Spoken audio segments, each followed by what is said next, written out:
ఈ star casting ఒకటి. అంటే చిత్ర పరిశ్రమ మీద ఎందుకు ఇంత గౌరవం అంటే మనందరం కులాల మీద, మతాల మీద, ప్రాంతాల మీద, భాషల మీద కొట్టుకుంటూ ఉంటాం.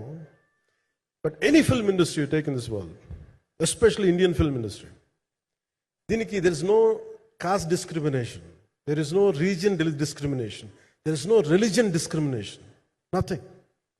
It's purely your creative potentiality, purely your creative ability. నువ్వు చిరంజీవి గారి తమ్ముడు కావచ్చు, చిరంజీవి గారి కొడుకు కావచ్చు, లేదంటే ఇంకొకళ్ళు అబ్బాయి కావచ్చు, మేనల్లుడు కావచ్చు, ఇట్ డజంట్ మ్యాటర్. నీకు టాలెంట్ లేకపోతే నువ్వు నిలబడలేవు, నీకు సత్తా లేకపోతే నువ్వు ఇక్కడ ఉండలేవు. అది నా కొడుకైనా సరే. ఇట్ ఆల్ డిపెండ్స్ నీకు ఎంత టెనాసిటీ ఉంది, ఎంత పర్సీవరెన్స్ ఉంది, ఎంత నిలబెట్టుకోగలవు, ఎంత నిలదొక్కుకోగలవు, ప్రతికూలతలు ఎంత బలంగా నిలబడగలవు.